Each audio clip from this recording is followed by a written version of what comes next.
Hey, what's going on, guys? It's Ryan, and today I've got a very different video for you guys. This one is going to be a tip for Xbox One users. The Xbox One controller eats batteries like crazy. The Xbox One controller, the LED, the bright light on it, and all like the actions, for some reason, for me, I don't know if it's for anyone else, but for me, the batteries run out so fast. Every time I buy batteries, I buy like a 20 pack or like a 30 pack, and they're pretty expensive. And I go through them, like, for gamers like me and for people that do YouTube or whatever you do, you're probably going to run into this issue. I don't know, it's just really annoying because you buy so many batteries, you spend so much money, and then they don't really get their use out of it. Like, you expect it to last like 3 or 4 days at least for one pair of batteries.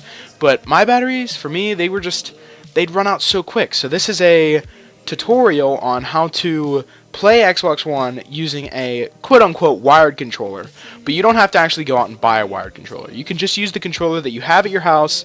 If you already have a wired controller, then there's not really a point to watching this video, but this is for people that have wireless controllers and don't have the charge packs, which is actually a lot of people because the charge packs are about $30. I looked it up. Here's a picture here.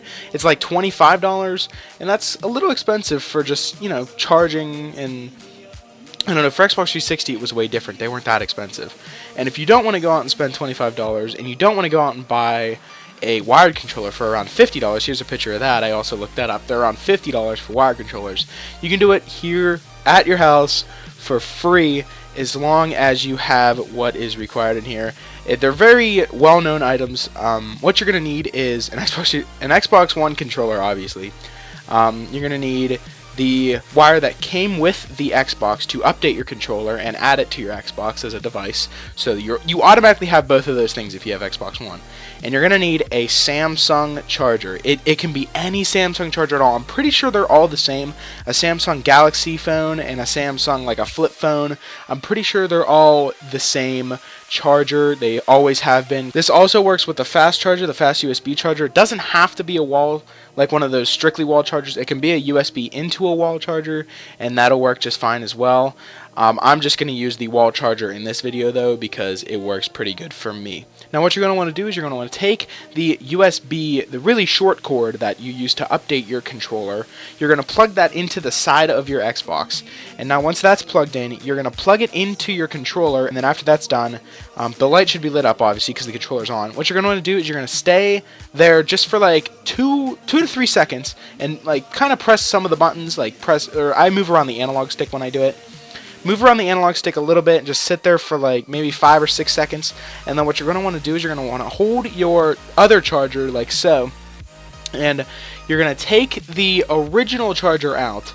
And then you're going to plug the one that you have plugged into the wall. You're going to plug that right into your controller. And it should stay lit up. It shouldn't turn off. It should stay lit up. And you should be able to play from the power coming from your wall. Now the reason why you have to do this is because for some reason, for me, I don't know if it works, I don't know if this works for anybody else, but whenever I plug it into the wall, like straight into the wall, it doesn't work.